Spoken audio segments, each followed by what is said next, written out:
Young and Restless's Sharon and Nick have vowed to deal with the threat of Cameron Kirsten differently than in the past, by keeping their cool and allowing the police to handle it. But is that even possible for a hothead like Nick?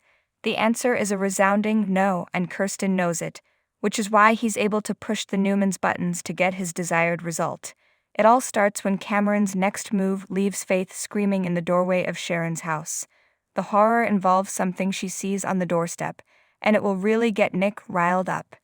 It turns out that, as predicted in this week's Restless rant, Kirsten has killed Boardman, the cat Faith brought home with her for the summer from college. Nick's response? As Joshua Morrow told Savoby, he just sees red and he doesn't take any time to consider the repercussions, which is exactly what Cameron is banking on. Knowing Nick will fly into a rage of protectiveness, Kirsten is waiting when Faith's dad comes pounding on his door at the Geno City Athletic Club.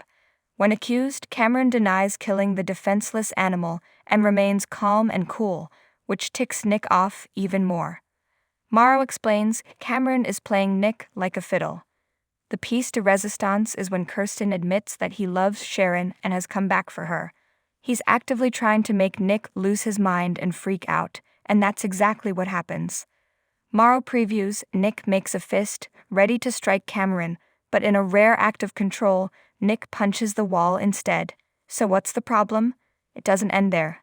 Nick is later blindsided at the coffee house when Chance arrives and says Kirsten is pressing charges against him for assault.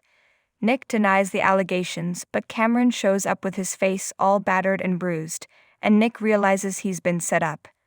Chance, of course, has no choice but to slap the cuffs on Nick, which is not only bad news for Sharon, who will be down one important protector in her line of defense against Cameron, but as Morrow teases, this is just the beginning of Nick's problems.